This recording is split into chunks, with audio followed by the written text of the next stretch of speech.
Baby, be in love with your fantasies. I can be a star, make us high so bright. Welcome to my dungeon, this is ecstasy.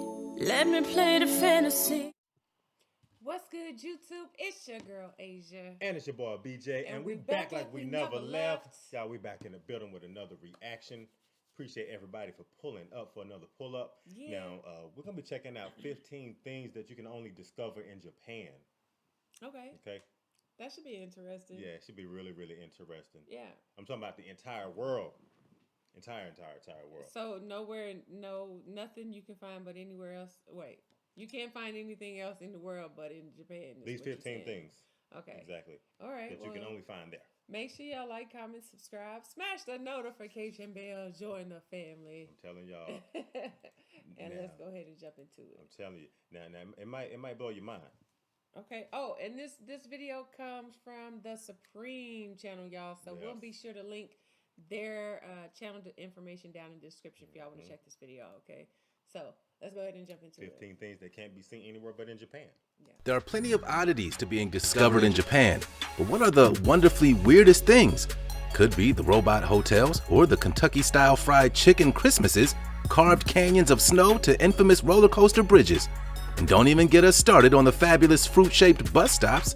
Japan will manage to provide you with the cultural shock of a lifetime. The Karakuri doll was developed in Japan from the 15th to 16th centuries. The jolt to the system you know you need. 15 things can't be seen anywhere but in Japan.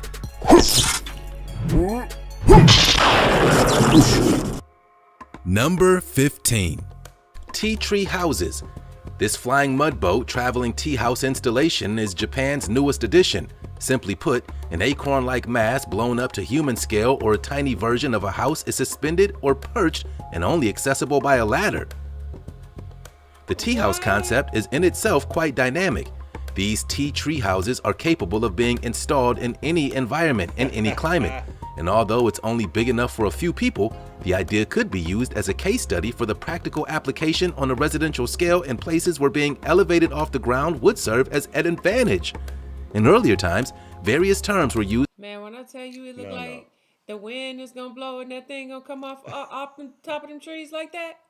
Nah, okay, I don't want to live in an acorn house. Okay, I'm too tall. I'm way too tall. I'm not even gonna fit. Oh, he said a few people. That thing looks big enough for like maybe two people can lay down in there. Yeah. Hey, I'm not into tree houses. I haven't been into tree houses before. Not only that, but I would be scared to be up there with more than two people. What you mean? Like, it look kind of fragile, don't it? Yeah. For spaces used for tea ceremonies, sitting room, or place for poetically inclined aesthetic pursuits. Tea is serious business in Japan. An account stated that it was the shogun in the 1400s who built the first tea tree house at his villa in Kyoto. It was described as a small room with 4 seats and separated from the main residence. And pretty soon, the tea houses that townspeople built at their residences affected the appearance of thatched huts in mountain villages.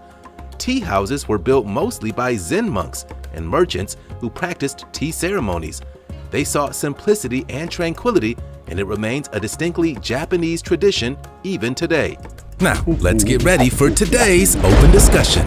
This looks like a Japanese legend come to life. A couple of half-human, half-serpent-looking duo just casually strolling through an eatery with their parasails open. Unlike the westernized view of the snake in Japan, some people believe the snake is a symbol of protection against misfortune and illness, as well as a symbol of wisdom, good luck, strength, and change. Snakes in traditional art are often depicted as sharp-toothed guardian creatures that protect coveted riches and treasures. The snake can also symbolize rebirth, transformation, and the continual renewal of life, too. Surely seeing these snake people wandering through the food court, it's a good sign, right? Comment below and use the hashtag open discussion. You want to know a little? No, I'm not even down with that right there. Not even with the snake. I'm like, I don't know. I be tripping over myself. Yeah. I'm not doing that. Yeah, I mean, I'm not doing that. Yeah, it looked like a wardrobe malfunction for me. Just said, y'all, no, okay. I mean, I respect the tradition, okay, but no, absolutely not. You're not gonna have me walking around with something attached to me like that. It look hot, all of that. No, you're gonna be tripping over that for sure. For sure. Oh yeah, especially with my big old feet. You definitely not gonna see anything like that up the street. You're not gonna see that at the mall up the street around this way. Not around. And if you did, like you said, you're gonna be looking at it like, what they got on? Like, what are they? Bro, like, yeah. Like, just what? I don't know. Yeah, no. Secret? If you smash the like button, subscribe, and click the notification bell, you'll have superpowers for the rest of your life. So what are you waiting for? Time to fly. Number 14. Snow canyons. Did you pack your parka? The snow walls on this alpine route is a ride like no other. You get to drive through what appears to be a maze of snow. When you think of a winter wonderland, you probably don't think of Japan. But the truth is, Japan gets epic amounts of snow. So much white snow, in fact, that this mountain drive becomes a major tourist experience. The ride is unforgettable. It's a part of the Roof of Japan, a highway across the mountain range. The Haida Mountains are part of the Japanese Alps, and meteorologists suspect that parts of the range receive as much as 125 feet of snow. Piled continuously, that would be snow nearly half as high as the Statue of Liberty. Located only a few hours north of Tokyo, the snow wall completely steals the show on the 55-mile-long route. At peak conditions, it's like a winter pilgrimage. All the accumulated snow in spring, especially around the upper sections, form a majestic snow corridor. The Snow Human star of the snow removal show is a rotary snowblower that can plow through snow up to 6 feet high. No way. The rotating bar helps pull snow into the machine, and a powerful propeller ejects it out of an aerodynamic pipe that can spray the snow nearly 50 feet high and half a football field to the side. And a path is forged through. Number 13. Roller coaster bridge. No way. Come on. I'm too. That make me too. I'm too. I'm not even gonna say the word because I just don't even want to say the bad juju word. Did you see how they created that absolutely ridge? not. Absolutely not. All I would be thinking about is how that snow is gonna pile up on top of my head if an avalanche happens. Yeah, I mean, that's the only thing I could think of. Yeah, it looked pretty. It looked pretty secure, but I'm just like, it is way too high. That is. It looked like they just too made high. like a ridge that just went right through there. Hey, do you think they're gonna come looking for you if you?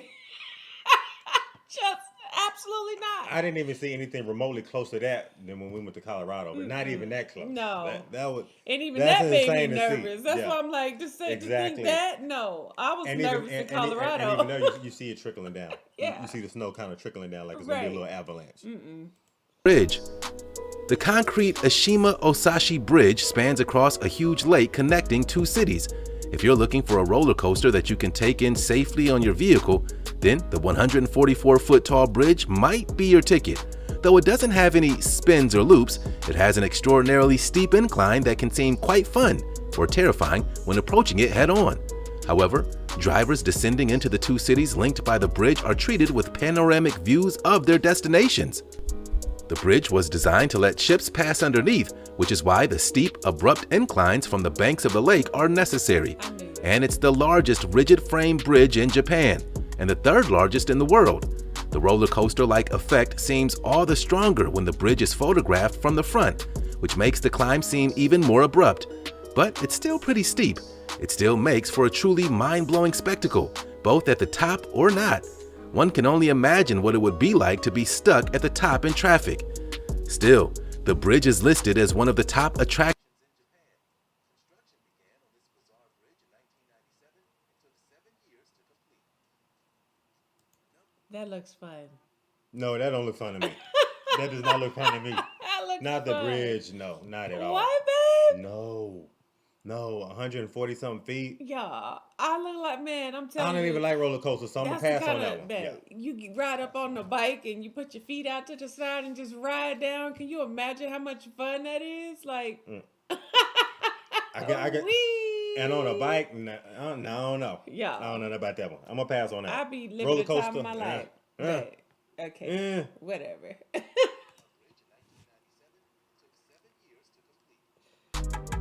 Number 12. Giant Log Festival. If riding a giant log down a steep mountain sounds like an ideal way to spend a quiet spring afternoon, this is the festival for you.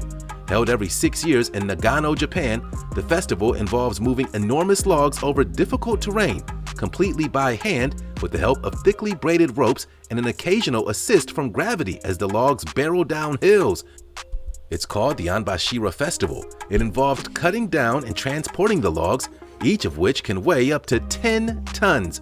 The logs are harnessed by ropes and pulled up to the tops of mountains by teams of men and then ridden down the other side. The event is exceedingly dangerous, but a brush with peril is seen as a form of honor. The second part is a ceremonial raising event where participants again ride atop the logs and sing as each is hoisted into the air. Participants of both events are frequently injured and sometimes killed, but despite the obvious risks, the tone is quite festive with lots of singing, music, and colorful costumes. The purpose is to symbolically renew a nearby shrine where each log is eventually placed to support the foundation of several shrine buildings. The event has reportedly continued uninterrupted for 1,200 years. There's no absolute way. Oh my. Hide your kids, okay? Y'all. No way. The fact that they even have... It looks like it's crazy. What do you mean? No.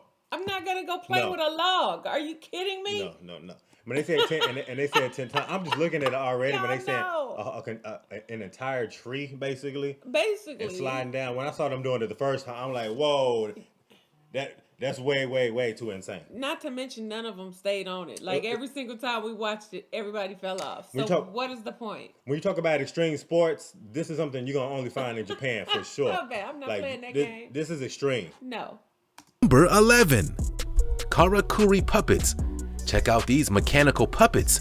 The word karakuri can be translated as hidden mechanism or trick, as in magic, to produce a sense of wonder. The word ninjyo, which means puppet, has origins linked to the development of clockworks and mechanisms in 16th and 17th century Japan. Inspired by theater, faces and representations were crafted with great care. Elaborate figures evoke emotional responses in awe with subtle and graceful movements. Ancestors of robots, these indigenous creations worked via clockwork mechanisms. They're mechanical puppets on moving carriage-like floats. The puppets are operated by means of strings, which trigger various gears by several manipulators hidden in the carriage. Each puppet is made up of a mechanism with springs that bring each part of it back to the original position once there's no longer any pull on the string. This combination of lateral and vertical movements gives the impression of a graceful dance. The most noted are a miniature tea server dating from the 18th century, and especially the astonishing little archer made in the first part of the 19th century by an engineer and inventor who's recognized as the founder of the contemporary Toshiba Corporation. The art is beautiful. Number 10. Yeah, KFC beautiful. Christmas Dinner. Most people who celebrate Christmas usually find a frozen turkey at the grocery store to overcook come the holiday feast. But did you know that there were no turkeys in Japan? Since the early 1970s, Japan has turned to fried chicken as the alternative to turkey during the Christmas season. I heard that. Specifically, KFC. You know, the American fried chicken franchise with their secret 11 herbs and spices. Every Christmas, almost 4 million Japanese families treat themselves to that Kentucky-style fried chicken. And with that, many people buying KFC, you can expect to order weeks in advance. Why they don't have turkeys? They don't I don't know have, they just don't have, I mean, surely they have turkeys. No, they just said they don't have turkeys. They don't have no turkeys in Japan. I think that's what they're talking about. Babe, they gotta have a turkey. No. Maybe as a pet. Y'all. If they have a turkey, it's because they smuggled it into the country. Are they illegal? From what they're saying right now, I'm not sure. Babe, people got pet turkeys. Right now, I'm not even sure because this fried chicken is looking so good right now. I really can't even tell you right now. Turkey, fried chicken. Hey, I'm here for it. And she'll eat a little to feed your loved ones. And people wait for hours in line to gobble up some deep fried chicken. Because of the turkey shortage, KFC was marketed as the ultimate party solution during these busy holidays. And the tradition stuck. According to a KFC spokesperson, it started when the manager of the first KFC in the country woke up and jotted down an idea that came to him in a dream. A party barrel of the delicious fried chicken. And KFC partied all the way to the bank.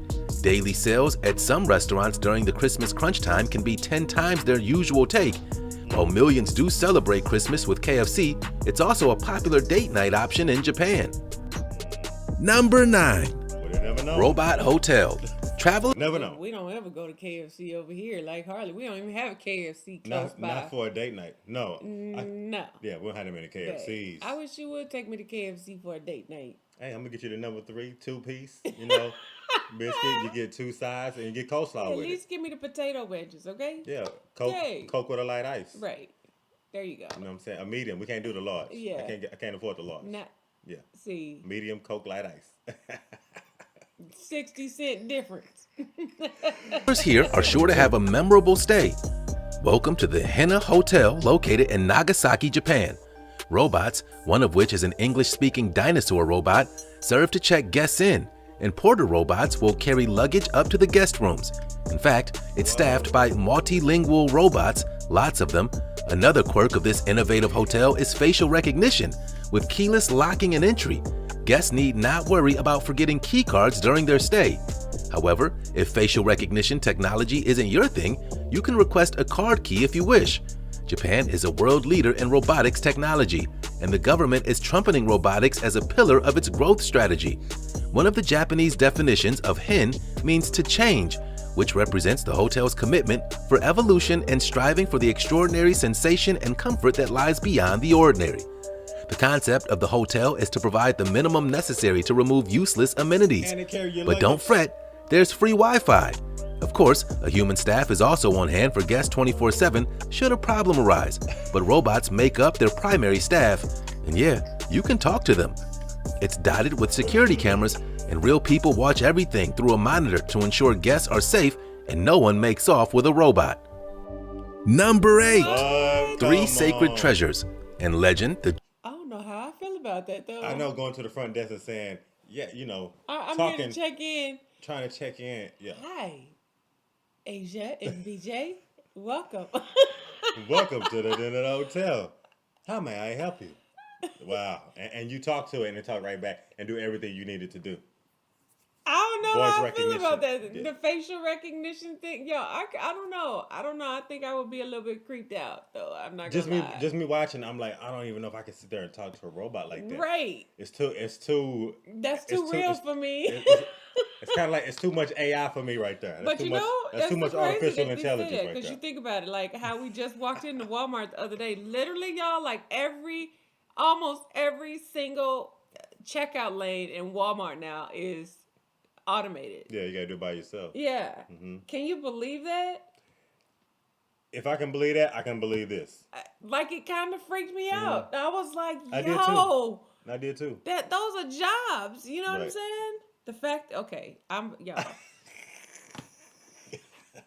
Jewel with the mirror was used to lure the Shinto sun goddess from a cave when she hid there from her brother, the storm god, thus darkening the world. Her reflection in the mirror drew her out.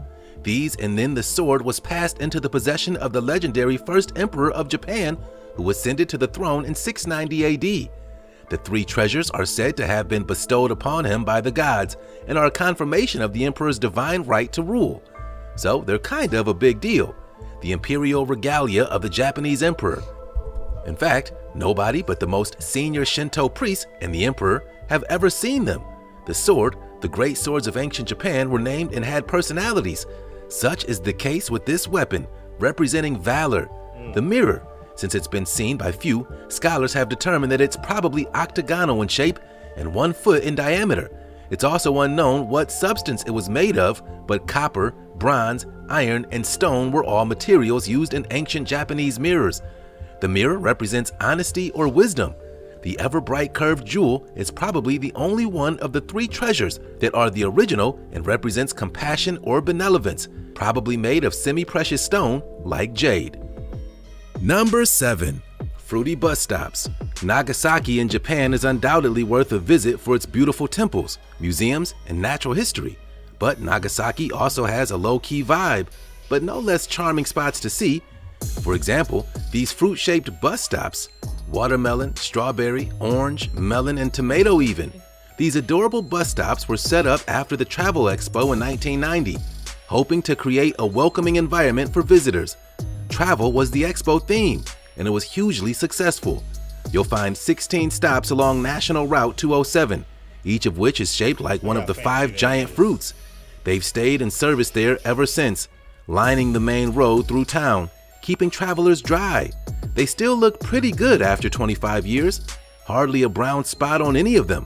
The actual expo was hosted by the city of Osaka, It ran for a straight 6 months and attracted over 23 million visitors. The fair was such a success that a host of smaller fairs expressing related themes were held across Japan. Since then, the stands have become a local tourist attraction in the region. The bus stops are still functional and have held remarkably well for a quarter of a century. They appear to be well maintained as well. Number 6. Right? Ninja Nightingale floors. For centuries, Japan has taken pride in the talents of its craftsmen, carpenters, and woodworkers included. Because of that, you might be surprised to find that some Japanese castles have extremely creaky wooden floors. How could this construction have been considered acceptable for some of the most powerful figures in Japanese history? The answer is that the sounds weren't just tolerated, but desired, as the noise-producing floors functioned as Japan's earliest automated intruder alarm.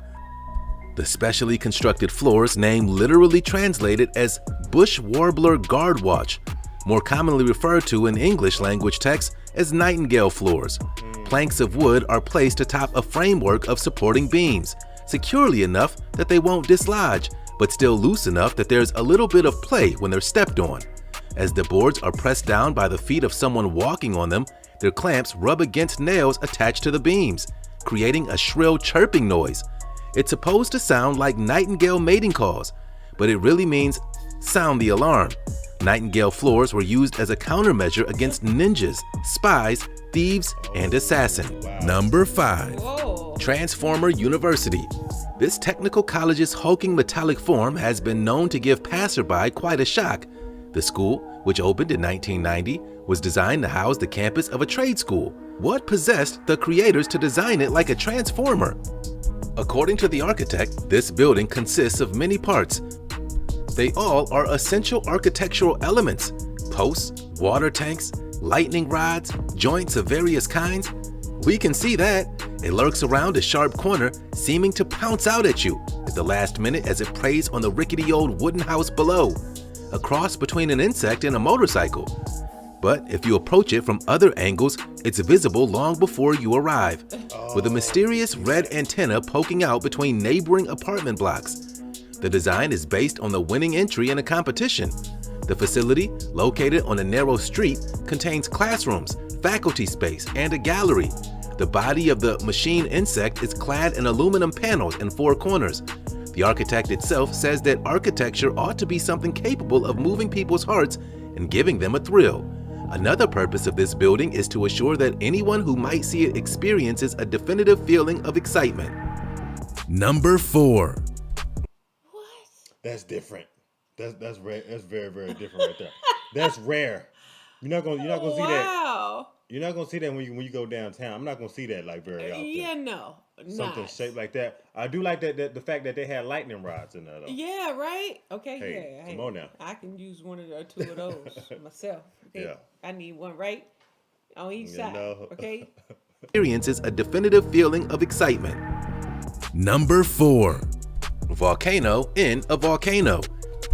A couple of 100 miles to the south of Tokyo in the Philippine Sea, this island is known for having a volcanic caldera within a larger caldera, which means the island's unique shape resembles a tropical scene from the set of Jurassic Park. Getting there is an adventure akin to a James Bond mission, which is likely why not many ever make the journey. In the center of the island lies a geothermal sauna. Scuba diving is popular, and the alien landscape is something you'll never forget. Be careful though, this is still an active volcano. In 1785, 140 of the 327-person population perished in a massive eruption.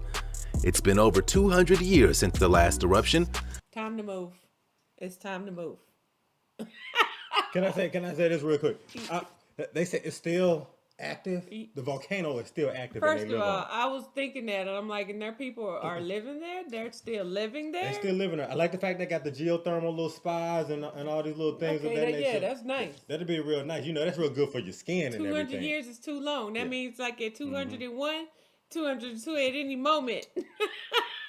Okay? It's a countdown. You see how it's already built like that, like just fact that I'm living in the volcano, and it feels like you're in a volcano living there. That just feels creepy. It looks creepy. Okay, it's actually a beautiful sight. I love the landscape. It's very, very beautiful. It's a beautiful sight, but I would be petrified. I wouldn't want to stay there. I could never do that. We can drop and pass through. Okay, we can fly over the top. What you mean? We don't need. We don't even need to stop by. Okay. We could drive through. No, we cannot. We can't do that either. Okay. So the volcano might be in store for an eruption soon. Beware, these remote islands are truly a great place to relax. It's part of a national park system that encompasses many of the islands in the area. Wow. So a trip would definitely require a bit of island hopping to take in all the surrounding beauty. Plus, it's only accessible by boat or helicopter. One could end up trapped here pretty easily if the seas get rough or a tropical storm makes its way in. There isn't much to do once you arrive on the island except enjoy the serenity of a tropical paradise. Look at the road going on. Number 3. Killing Stone. The so-called Killing Stone made international headlines recently when it split, spewing out toxic gases. It's most likely that the split was the result of natural weathering. Despite a logical explanation, many people saw the split as a bad omen. They believe the cracked stone statue released an evil demon. Some folks believe the stone is the transformed corpse who lived during the reign of Emperor Toba about 1,000 years ago. Wow. But the corpse was actually a nine-tailed fox working with an evil lord to overthrow the emperor. But before the fox could enact its dastardly plan, a warrior killed the fox and the body was transformed into stone. Another legend states that a priest resting near the stone was threatened by the fox's spirit. After certain rituals were performed, the fox entity promised not to haunt the stone anymore. Still to this day, the stone reputably kills anyone who comes into contact with it. But since it's an area filled with poisonous gas, there could be a rational explanation for that. However, that didn't stop rumors circulating that anyone who touched the stone ended up dead. And recently, the local government and priests host a ceremony to appease the spirit and pacify the beast at the site with prayers and offerings. Number 2. Stigmatized Houses. Have you ever seen the movie The Grudge? No. It's about a curse that's born when someone dies in the grip of extreme rage or sorrow, created where the person died. Those who encounter the curse die, and the curse is reborn repeatedly, passing from victim to victim in an endless, growing chain of horror. It's this real belief behind these stigmatized houses in Japan. It's a property where the former occupant died of unnatural causes, such as suicide, murder, fire, or neglect. And properties like these are shunned for reasons that are unrelated to their physical condition or features. Wow. Some folks have a belief that the spirits of the dead live in the house they died in, but on the flip side, they can be rented or purchased at very low prices, provided you're okay with the history of the home or apartment. Oh no. Oh no. I already know you. I already know you. Look, don't show me the people died in this house before section. Okay, we need to take that section out of my house seeking. Okay, because I don't want none of that for cheap. You can have it. But see, there in Japan, it's kind of like a thing to actually like not even allow these types of houses to go into the market. It's like they completely shut it down. Like here, they just gonna move right along. Then you move into a house that 3 people done passed in. Yeah, no. The next thing you know, like you say, you hear all these noises and creaks, people walking upstairs, ghosts coming up the stairs, spirit of the kitchen, spirit of the living room. Just all not at all. None of that. Okay, no. Do you want a cheap house or an apartment, even if it was believed to be haunted? There are growing numbers of people purchasing these stigmatized properties at huge discounts and either renting them or reselling them in the future. Although both the civil law dictates that realtors inform any prospective tenants of any stigma involving the previous tenant or property. Number 1. Stinky Foot Robot Dog. A Japanese startup has designed a robot that can sniff out a person's feet and assess how strong the odor is. It's a helpful little robot mutt who will bark if it detects moderately whiffy toes, but will keel over if the stank is particularly pungent. You are Do lying. your feet smell that bad? Just a little or absolutely awful? The 6-inch dog, equipped with an odor detection sensor for a nose, also sprays air freshener to resolve the situation if the aroma is too much. Socially, smelly feet can be socially awkward in Japan, where shoes are removed at the entrance of every home. Plus, smells are becoming more of an issue there, a place where subjecting others to your... Why is that an issue? They said subjecting people to what?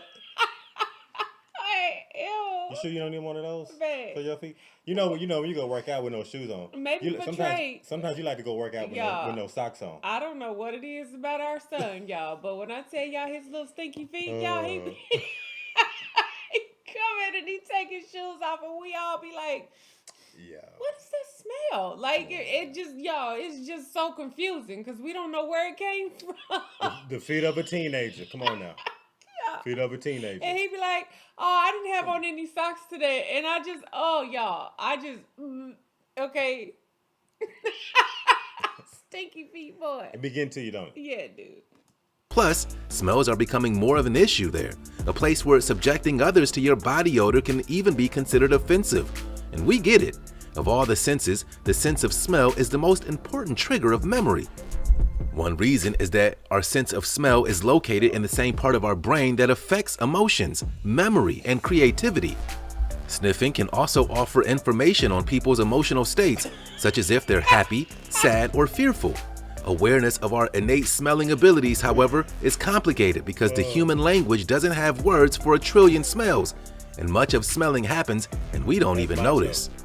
Only in Japan, right? These videos only make our curiosity about this amazing place even greater. An unforgettable encounter with the unique and unexpected awaits, and that's exactly what we love about it. Oh gosh, that was good. Oh yeah. I can tell you like right off the muscle, like obviously two favorite ones that I actually liked so far out of this one was the KFC chicken, and then also the road going through the ice mountain with all the ice. I thought that was really fascinating. That actually was really cool. That's actually really especially unique. The way that they actually had to actually make that with the snow plower and the snow blower. Yeah. They actually carved that into the snow that deep. I like that. I would agree. Yeah. Very unique. You won't find that anywhere. I feel like I would be a little bit nervous though. I'll be honest. Like would be cool to. Yeah, it'd be cool. I think it would be cool to like drive through something like that and see it. Yeah. But when I tell you, my nerves probably would be just on edge the entire time. Like, oh, let me pray before we go through this. Before we cross this. Yes, yeah. Absolutely. But this was actually pretty cool, y'all. So shout out to everybody in Japan. If you out there, okay, holler at you. Absolutely. Beautiful country. Beautiful country. It is. So, hey, if y'all enjoyed this video, be sure you give us a big thumbs up, like, comment, and subscribe. Smash the notification bell. Join the family. And if ain't nobody else told you, I love you. And we're going to see y'all in the next video, y'all. Absolutely. Y'all take it easy. Yeah. Bye. You don't know which one? This one.